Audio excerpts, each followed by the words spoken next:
We're going to do a new thing every week, courtesy of our new partner, A&M Retail and Consumer Group.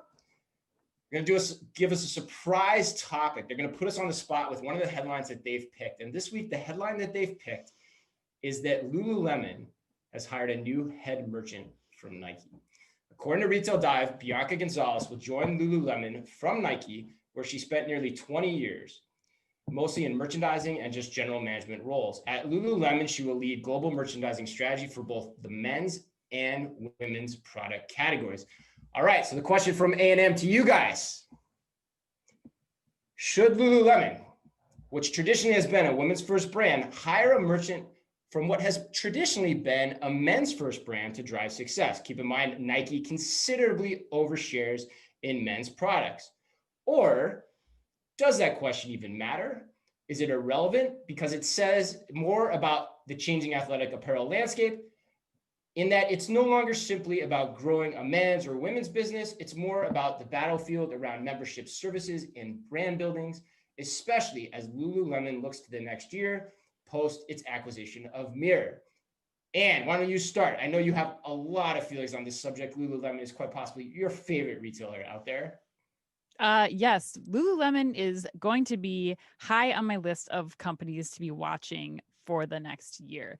Now, to answer this question, I think what A&M is suggesting or presenting here is very similar to what we saw in a lot of the reporting on this hire, in that the focus is on Lululemon trying to increase, they're getting into the footwear space, they're trying to increase men's, they're trying to get outside of the, yoga category and really into training and other categories. Again, men's being a big part of that. But this hire is not about the products on the shelves in the store. It is not about that. It is about building this brand as a lifestyle. It's not about the shoes or the yoga pants or whatever. It's about building this beyond and really, I think, helping Lululemon become the next Nike and all of the extensions of that, the Nike Fit Club. One other thing about this too is that this didn't get as much press this week because she didn't come directly from Nike.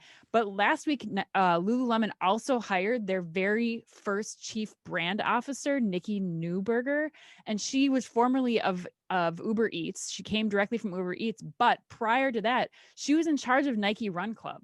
She was in charge of all the innovation that they were doing in community digital innovation. Like, she was on top of that and really led that effort. And then you have Blanca coming in here now, who led the efforts behind the Watts neighborhood shop in LA. Like, all of these pieces are coming together to create this foundational ecosystem to really build Nike as a lifestyle. And so I would say, doesn't matter what, men's, women's, like, it's not about that. It's about the lifestyle. Is it about that at all? Is it about the men's expansion at all? Or is it solely about brand building, if you had to guess?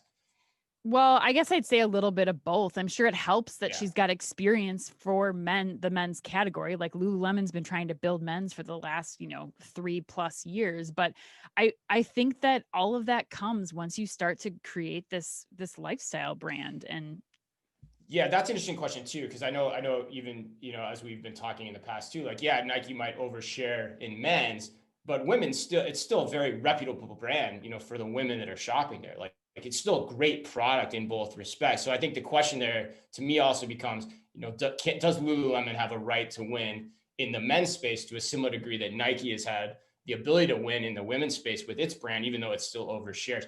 Emma, how do you think about all the dynamics here at play? I totally agree with everything Ann said. My first line was going to be men's, women's, who cares? But she covered that for me. Yeah, I think she's an incredible hire in merchandising for Lululemon. She sounds like a phenomenal leader.